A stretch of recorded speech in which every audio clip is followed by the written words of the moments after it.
जय जगन्नाथ नमस्कार। आसंतु नजर पकेबा आज मयूरभंज जिलार टॉप न्यूज अपडेट कौन सब रही किंतु ता पूर्व आपण मानक गोटे अनुरोध भिडियोटी को शेष पर्यंत देखि आपणकर सुचिंतित मतामत दिंतु एवं भिडियोटी को लाइक करूँ। आज प्रथम खबर कांता ग्राम वज्रपात जलीगला घर। कुड़ियाणा ब्लॉक कांता ग्राम दयानिधि बासगृह वज्रपात पड़ जली समस्त धन संपत्ति नष्ट हो जाइए। दिवा 2 घटिका समय वर्षा सहित वज्रपात होता फल दयानिधि सिंह घर संपूर्ण भाव में जलीपोड़ जाइथिला एवं घरे थिबा समस्त आसबाबपत्र नष्ट हो जाइथिला। खबर पाई बीजेपी वरिष्ठ नेता सुखदा मुर्मू घटनास्थल पहुंची अतिशीघ्र दयानिधि किपरि सरकारी साहाय्य पाइबे से नहीं प्रशासनिक अधिकारी सहित आलोचना करथिले। परवर्ती खबर बड़साई पुलिस भारियापाल ठारे चढ़ाऊ कर 2टी बाली बोझेई ट्रैक्टर जबत करने सहित शनिवार राति 10:30 पृथक मामला रुजु कर तदंत आरंभ कर। सूचना मुताबक बेआईन बाली उत्तोलन और चोराचालाण बाबद खबर पाई बड़साई पुलिस पेट्रोलिंग टीम भारियापाल चढ़ाऊ करथिला।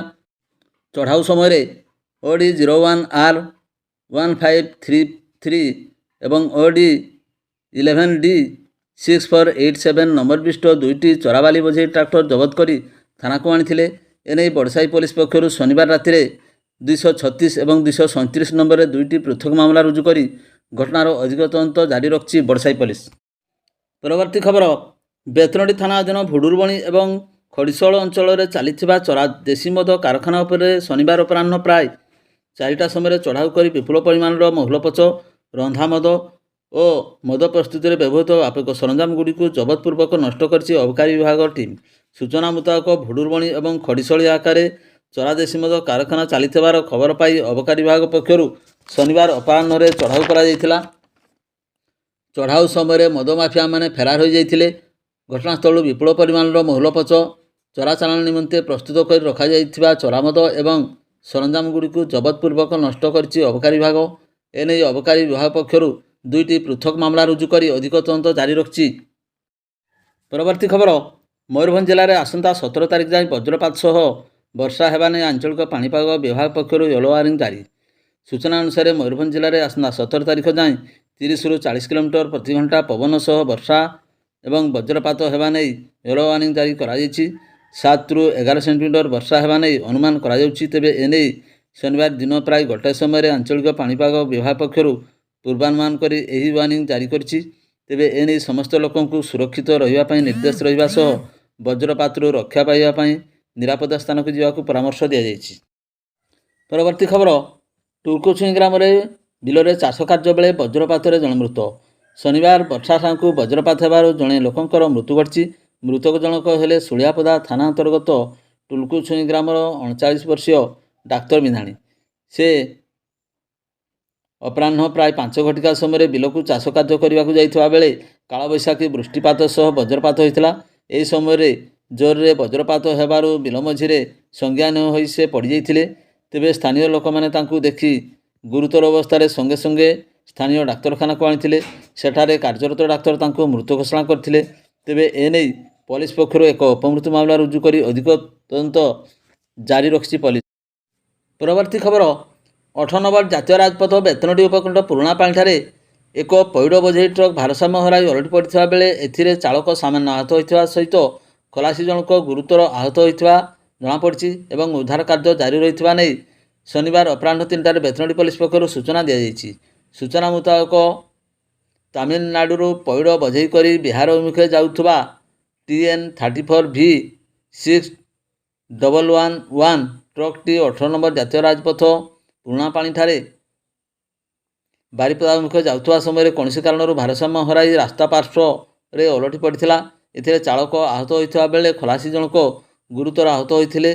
खबर पाई बेतनटी पुलिस घटनास्थल पहुंची स्थानीय लोकों सहायतार उद्धार कार्य जारी रखिबा बेले अन्य एक ट्रक को पैड़ को हस्तांतर करा जाइथिबा परे क्रेन साहाय्य दुर्घटनाग्रस्त ट्रक को उद्धार पूर्वक जबत करा बोली शनिवार अपराह्न बेतनटी पुलिस सूचना दी जाइए।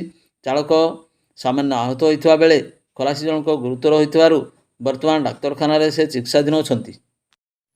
परवर्ती खबर शिमिलपाल बाघ्र संरक्षण अंतर्गत आभ्यंतरीण अंचल नट संरक्षित जंगल मध्य एआई ट्रॉल गार्ड कैमेरा 4 जन शिकारी फोटोचित्र उत्तोलित होता।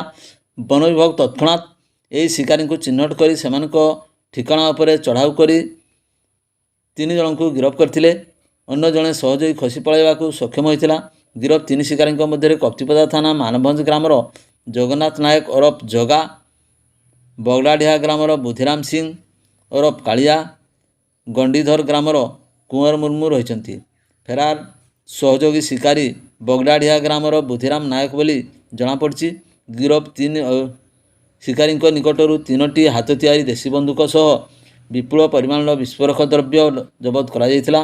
ବାଘ୍ର ସଂରକ୍ଷଣ ଆଭ୍ୟନ୍ତରୀଣ ଅଞ୍ଚଳରେ ବନ୍ୟଜନ୍ତୁ ଶିକାର ଉଦ୍ଦେଶ୍ୟରେ ଏହି ଶିକାରୀ ପ୍ରବେଶ କରିଥିବା ସ୍ପଷ୍ଟ ହୋଇଛି। ଏ ସମ୍ପର୍କରେ ଗିରଫ ଅଭିଯୁକ୍ତଙ୍କ ବିରୋଧରେ କପ୍ତିପଦା ଥାନାରେ ଅସ୍ତ୍ରଶସ୍ତ୍ର ଆଇନ 1959 ଉଲ୍ଲଂଘନ କରିବା ନେଇ ମାମଲା ରୁଜୁ ହୋଇଛି। ଗିରଫ 3 ଜଣଙ୍କୁ ସ୍ଥାନୀୟ ବାରିପଦା ମୁଖ୍ୟ ବିଚାର ବିଭାଗୀୟ ମାଜିଷ୍ଟ୍ରେଟଙ୍କ ଅଦାଲତରେ ହାଜର କରାଯିବା ପରେ ଜେଲ୍ ହାଜତକୁ ପଠାଇ ଦିଆଯାଇଥିବା ଜଣାପଡ଼ିଛି। ଏହି ଚଢ଼ଉରେ ଶିମିଳିପାଳ ଦକ୍ଷିଣ ବନ୍ୟପ୍ରାଣୀ ଖଣ୍ଡର ପଡ଼ାଢିଆ ବନ୍ୟପ୍ରାଣୀ ବନାଞ୍ଚଳ ଏବଂ ବାରିପଦା ବନଖଣ୍ଡ କପ୍ତିପଦା ବନାଞ୍ଚଳର ବନ ଅଧିକାରୀଙ୍କ ପକ୍ଷରୁ ମିଳିତ ଭାବେ କରାଯାଇଥିଲା। ପରବର୍ତ୍ତୀ ଖବର, କୁଚିଲାକୁଣ୍ଡା ସଂରକ୍ଷିତ ଜଙ୍ଗଲର ଶଙ୍ଖଜୋଡ଼ ଗ୍ରାମ ନିକଟରେ କାଠ ମାଫିଆଙ୍କ ଦ୍ୱାରା ଜଙ୍ଗଲରୁ ଦାମୀ ଶାଳଗଣ୍ଡି ଲୁଟ୍ ହେଉଥିବା ଖବର ପାଇ ବେତନଟୀ ବନାଞ୍ଚଳ ଅଧିକାରୀ ସଦଳ ବେଳେ ଘଟଣାସ୍ଥଳରେ ପହଞ୍ଚି 10ଟି ଶାଳ ଗଛ ଜବତ କରି କାର୍ଯ୍ୟାଳୟକୁ ଆଣିଥିଲେ। ଏ ସମ୍ପର୍କରେ ଧରପଗଡ଼ ଚାଲିଥିବା ବେଳେ କାଠ ମାଫିଆ ଖସିଯାଇଥିବା ବିଭାଗ ପକ୍ଷରୁ ସୂଚନା ମିଳିଛି। ଚଢ଼ାଉ ସମୟରେ ଶଙ୍ଖଜୋଡ଼ ଗ୍ରାମର ଉଗ୍ରସେନ ଓରଫ ମୁଚିରା ମହାନ୍ତଙ୍କ ପୁଅ ମିନକେତନ 41 ବର୍ଷଙ୍କୁ ଗିରଫ କରାଯାଇଥିବା ବେଳେ ବଡ଼ସାହି ଥାନା ଅଧୀନ ବର୍ତ୍ତନା ନିକଟ କଇଁଫୁଲିଆ ଗ୍ରାମର ଘାସିରା ମହାନ୍ତଙ୍କ ପୁଅ ପ୍ରେମଚାନ୍ଦ 50 ବର୍ଷ ସୁଯୋଗ ନେଇ ଫେରାର ହୋଇଯାଇଥିଲା ବୋଲି ବନାଞ୍ଚଳ ଅଧିକାରୀ ପ୍ରକାଶ କରିଥିଲେ। ଏନେଇ ବନ ବିଭାଗ ପକ୍ଷରୁ ଏକ ମାମଲା ରୁଜୁ କରାଯାଇ ଅଭିଯୁକ୍ତ ମିନକେତନକୁ କୋର୍ଟ ଚାଲାଣ କରାଯାଇଛି। ପରବର୍ତ୍ତୀ ଖବର, ଠାକୁରମୁଣ୍ଡା ବ୍ଲକ ରୁଗୁଲବେଡ଼ା ଗାଁ ମା ଗୃହରେ 1.5 କିଲୋମିଟର ଦୂର ଠାକୁରମୁଣ୍ଡା ଗୋଷ୍ଠୀ ସ୍ୱାସ୍ଥ୍ୟ କେନ୍ଦ୍ରକୁ ଜଣେ ଆଦିବାସୀ ଗର୍ଭବତୀଙ୍କୁ ଚଲାଇ ନିଆଯିବା ଅମାନବୀୟ ବୋଲି କହିବା ସହ ସରପଞ୍ଚ ଏନେଇ ଲିଖିତ ଅଭିଯୋଗ କରିଛନ୍ତି। ପ୍ରକାଶ ଯେ ଠାକୁରମୁଣ୍ଡା ବ୍ଲକ ପାଇଁ ରୁଗୁଡିବେଡ଼ା ଗ୍ରାମରେ ରହିଛି ମା ଗୃହ।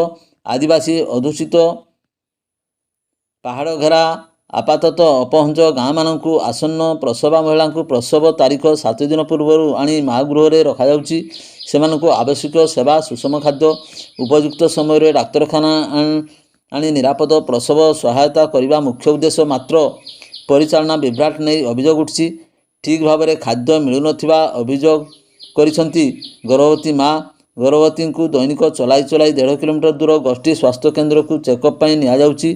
ମା ଗୃହକୁ ବାଇକ୍ ଆମ୍ବୁଲାନ୍ସ ମଧ୍ୟ ଯୋଗାଇ ଦିଆଯାଇଛି। ସେଥିରେ ଗ୍ରାମାଞ୍ଚଳରୁ ଆଣିବା ପରେ ଉପଯୁକ୍ତ ସେବା ଯୋଗାଇ ଦିଆଯାଉଥିବା ନେଇ ବିଭିନ୍ନ ସମୟରେ ଅଭିଯୋଗ ଆସୁଥିବା ଠାକୁରମୁଣ୍ଡା ସରପଞ୍ଚ ସୁଜିତ ଲୁଗୁନ ସାମ୍ବାଦିକଙ୍କୁ ସୂଚନା ଦେଇଛନ୍ତି। ଚାଲି ଯିବା କେତେ ଦୂର ଠିକ୍ ଏବଂ ତଦନ୍ତ କରି କାର୍ଯ୍ୟାନୁଷ୍ଠାନ ନେବାକୁ ଅନୁରୋଧ କରିଛନ୍ତି।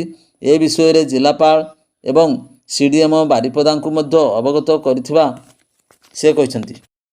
ପରବର୍ତ୍ତୀ ଖବର, ସ୍ଥାନୀୟ 11 ନମ୍ବର ୱାର୍ଡ ଢିପା ସାହିର ବାସଭବନ ସମ୍ମୁଖରୁ Honda Activa 4G bike Audi 11L 8159 ଚୋରି ହୋଇଥିବା ନେଇ ଟାଉନ ଥାନାରେ 409/25 ନମ୍ବରରେ ଏକ ମାମଲା ଶୁକ୍ରବାର ରୁଜୁ ହୋଇଛି। ଅଭିଯୋଗକାରୀ ଜସ୍କନ କୁମାର ରାମଙ୍କ ଅଭିଯୋଗ ଅନୁଯାୟୀ ଚାବି ପକାଇ ରଖାଯାଇଥିବା ବାଇକ୍ଟି ଗୁରୁବାର ଅପରାହ୍ନ 2ଟାରୁ 3ଟା ମଧ୍ୟରେ ଚୋରି ହୋଇଯାଇଥିବା ଉଲ୍ଲେଖ କରିଛନ୍ତି। ବାରିପଦା ସହରର ବିଭିନ୍ନ ଅଞ୍ଚଳରୁ ବାଇକ୍ ଚୋରି ହେବା ନୀତିଦିନିଆ ଘଟଣାରେ ପରିଣତ ହୋଇଥିଲେ ମଧ୍ୟ ଏପର୍ଯ୍ୟନ୍ତ ବାଇକ୍ ଚୋରି ରୋକିବା ଦିଗରେ ପୁଲିସ ପକ୍ଷରୁ କୌଣସି ଦୃଢ଼ ପଦକ୍ଷେପ ନିଆଯାଉନଥିବାରୁ ବାଇକ୍ ଚାଳକଙ୍କ ମଧ୍ୟରେ ତୀବ୍ର ଅସନ୍ତୋଷ ବୃଦ୍ଧି ପାଇବାରେ ଲାଗିଛି। ପରବର୍ତ୍ତୀ ଖବର, ମୋରଡ଼ା ଥାନା ଅଧୀନ ଚିତ୍ରଡ଼ା ଫାଣ୍ଡି ଇଲାକାରେ ଚିତ୍ରଡ଼ା ଗ୍ରାମରୁ 5 ତାରିଖ ଶତାଂଶୁ କୁମାର ମହାନ୍ତଙ୍କ ଘରୁ Audi 11L 6705 ନମ୍ବର ବାଇକ୍ ଚୋରି ହୋଇଯାଇଥିଲା। ଏନେଇ ମୋରଡ଼ା ଥାନାରେ ଏକ ମାମଲା ରୁଜୁ କରାଯାଇ ତଦନ୍ତ ଚାଲିଥିଲା। ଥାନା ଅଧିକାରୀ ସୁମିତ କୁମାର ସୋରେନ ବାଇକ୍ ଉଦ୍ଧାର କରିବା ସହ ଚୋରକୁ ଧରିବା ପାଇଁ ଜାଲ ବିଛାଇ ବିଭିନ୍ନ କୌଶଳ ଅବଲମ୍ବନ କରି ଶେଷରେ ସଫଳ ହୋଇଥିଲେ। ସୂଚନା ମୁତାବକ ଖୁଣ୍ଟା ଥାନା ଅଧୀନ ଡୁକୁରାଠାରେ ଏକ ବାଇକ୍ ମରାମତି କାରଖାନା ଏହି ଚୋରି ବାଇକ୍ଟି ମରାମତି ହେଉଥିଲା। ଏ ସୁରାକ ପାଇ ଥାନା ଅଧିକାରୀ ଶ୍ରୀ ସୋରେନ ନିର୍ଦ୍ଦେଶ କ୍ରମେ ଫାଣ୍ଡି ଅଧିକାରୀ ଭୀମସେନ ମଲ୍ଲିକ ନିର୍ଦ୍ଦିଷ୍ଟ ସ୍ଥାନରେ ପହଞ୍ଚି ଶନିବାର ବାଇକ୍ ଜବତ କରିଥିଲେ। ବାଇକ୍ ମରାମତି କରାଯାଉଥିବା ବଡ଼ସାହି ଥାନା ଅଧୀନ ବଡ଼କେରକ ଗ୍ରାମର ଚନ୍ଦ୍ରମୋହନ ଦାସକୁ ଗିରଫ କରି ମୋରଡ଼ା ଥାନାକୁ ଆଣିଥିଲେ। ବାଇକ୍ ଚୋରି କରିଥିବା ଚନ୍ଦ୍ରମୋହନକୁ କୋର୍ଟ ଚାଲାଣ କରାଯାଇଥିବା ଜଣାପଡ଼ିଛି। ଥାନା ଅଧିକାରୀ ଶ୍ରୀ ସୋରେନଙ୍କୁ ମିଳିଥିବା ସୂଚନା ଅନୁଯାୟୀ ସମ୍ପୃକ୍ତ ଅଭିଯୁକ୍ତଙ୍କ ନାମରେ ବିଭିନ୍ନ ଥାନାରେ ବହୁ ବାଇକ୍ ଚୋରି ମାମଲା ରହିଛି। ଗିରଫ ଅଭିଯୁକ୍ତଙ୍କ ପାଖରୁ ବିଭିନ୍ନ ପ୍ରକାର ବାଇକ୍ ଚାବିକାଠି ଜବତ କରାଯାଇଛି, ଯାହା ଯେକୌଣସି ବାଇକ୍ ଚୋରି କରିବାରେ ସହାୟକ ହୋଇଥାଏ। ପରବର୍ତ୍ତୀ ଖବର, ପୁରୁଣା ବାରିପଦା କନକଦୁର୍ଗା ମନ୍ଦିର ଫାଟକ ତାଲା ଭାଙ୍ଗି ହୁଣ୍ଡି ବାକ୍ସ ଚୋରି ହୋଇଥିବା ଅଭିଯୋଗ ହୋଇଛି। ସୂଚନା ମୁତାବକ ମନ୍ଦିର ସେବକ ହରେକୃଷ୍ଣ ସାହୁ ପ୍ରତିଦିନ ଭଳି ସକାଳେ ଆସି ମନ୍ଦିର ଦ୍ୱାର ଏବଂ ପରିସର ଝାଡ଼ୁ ମାରିବା ସମୟରେ ଫାଟକ ଭାଙ୍ଗି ତାଲା ଏବଂ ଦାନ ବାକ୍ସ ଚୋରି ହୋଇଥିବା ଦେଖି ମନ୍ଦିର କମିଟିର କର୍ମକର୍ତ୍ତା ସଞ୍ଜୀବ ବେହେରା ଏବଂ ସତ୍ୟରଞ୍ଜନ ବେହେରା ପ୍ରମୁଖଙ୍କୁ ଅବଗତ କରାଇଥିଲେ। ପରେ ସେମାନେ ବାକ୍ସଟିକୁ ଖୋଜିବା ବେଳେ ମନ୍ଦିର ପଛପଟ ପୋଖରୀ ହୁଡ଼ାରେ ଭଙ୍ଗା ହୋଇ ପଡ଼ିଥିବା ଦେଖିଥିଲେ। ଏନେଇ ସେମାନେ କୁଆମରା ଫାଣ୍ଡିରେ ଲିଖିତ ଅଭିଯୋଗ କରିଥିବା ପ୍ରକାଶ। ଭିଡ଼ିଓଟିକୁ ଶେଷ ପର୍ଯ୍ୟନ୍ତ ଦେଖିଥିବାରୁ ଆପଣଙ୍କୁ ଅଶେଷ ଧନ୍ୟବାଦ।